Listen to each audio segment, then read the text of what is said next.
सबैजनालाई नमस्कार। आज हामी एकदमै महत्त्वपूर्ण विषयको कुराकानी गर्नेछौँ। Let's start the video. यो च्यानललाई सब्सक्राइब गर्न नबिर्सनु होला है त। आज हामीले सिक्ने विषय कग्निटिभ डिसोनेन्स रहेको छ। यो मनोवैज्ञानिक अथवा साइकोलोजिकल टपिक अथवा कन्सेप्ट हो जो चाहिँ लियोन फिसरले परिचित गराएका हुन्।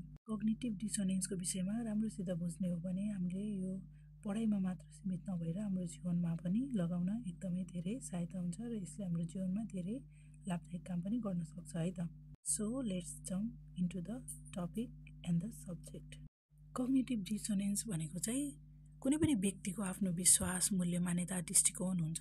तपाईँको पनि हुन्छ, मेरो पनि हुन्छ। तर कहिलेकाहीँ हामीले त्यो आफ्नो विश्वास, मूल्य, मान्यताको विपरीत कुनै कुरा गर्छौँ भने त्यति बेला हाम्रो मानसिक रूपमा मानसिकमा एउटा अस्वस्थता अनि चित्त नबुझेको मैले त्यस्तो किन गरेँ भन्ने खालको एउटा विचार आउँछ नि, त्यसलाई हामीले मानसिक अस्वस्थता पनि भन्न सक्छौँ।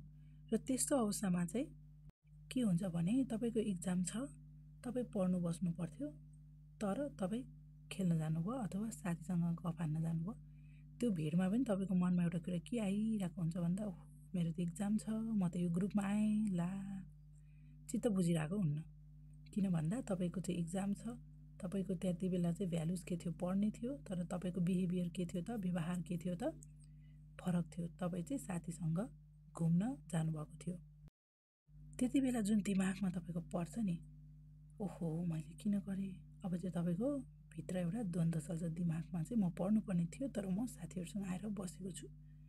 यति बेला चाहिँ तपाईँले कि चाहिँ आफ्नो सोच परिवर्तन गर्नुहुन्छ कि व्यवहार परिवर्तन गर्नुहुन्छ भन्नाले तपाईँले कि चाहिँ के भन्नुहुन्छ, ए स्कुलमा पढाएको त यादै त छ नि मलाई, केही हुन्न, जे हुन्छ देखा जाएगा भनेर भन्नुहुन्छ एउटा चाहिँ। अर्को चाहिँ के गर्नुहुन्छ त, जुर्क उठेर के गर्नुहुन्छ त, घर गइहाल्नुहुन्छ, ए मेरो त इक्जाम छ साथी, म चाहिँ जान्छु है।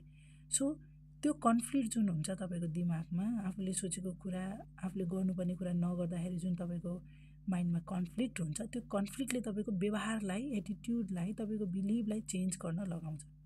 कि तपाईँले सोच्नुहुन्छ कि ओहो ठिकै छ, स्कुलमा पढाएको त ठिकै थियो भन्ने हुन्छ, अथवा म चाहिँ पढ्नुपर्छ भन्ने जुन डिसिजन चेन्ज हुन्छ नि, अथवा एटिट्युड चेन्ज हुन्छ, अथवा बिहेभियर चेन्ज हुन्छ, त्यसलाई चाहिँ कग्निटिभ डिसोनेन्स भनिन्छ।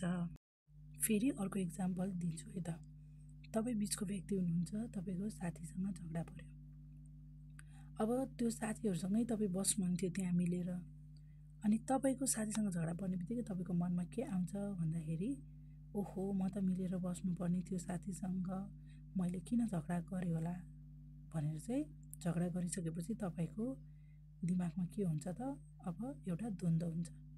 अब त्यो द्वन्द्व हुने बित्तिकै तपाईँ कहाँ चैनसित बस्न सक्नुहुन्छ। तपाईँको दिमागको त्यो द्वन्द्वले तपाईँको अब तपाईँ त मिलेर बस्नुपर्ने थियो तर तपाईँ त झगडा गर्नुभयो, तपाईँको भ्यालुज अनुसार तपाईँको बिहेभियर भएन।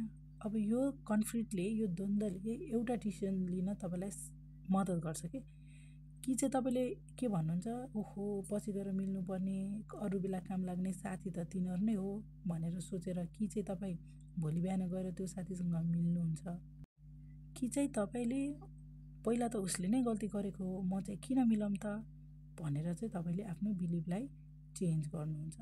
दुईवटा नै एउटा त पक्कै पनि गर्नुहुन्छ।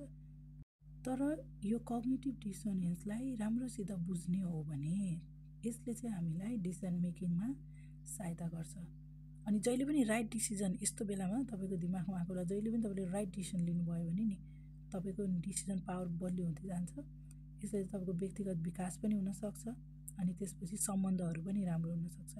विशेष गरी यो त तपाईँको कलेजहरूमा, काम गर्ने ठाउँमा, फ्यामिलीमा, जुनै पनि ठाउँमा तपाईँको इन्टरपर्सनल रिलेसनसिपहरू छ नि, त्यो ठाउँमा चाहिँ यसले एकदमै बेस्ट काम गर्छ है। चाहिँ एजुकेसनको लागि मात्र नभएर पर्सनल डेभलपमेन्टमा, आफ्नो लाइफमा पनि चलाउन सकिन्छ। यो भिडियो तपाईँलाई कस्तो लाग्यो please like, share and subscribe गरिदिनु होला र thank you for watching this video. अरू पनि यस्तै भिडियोहरू लिएर आउनेछु। Keep on watching. Thank you, bye by.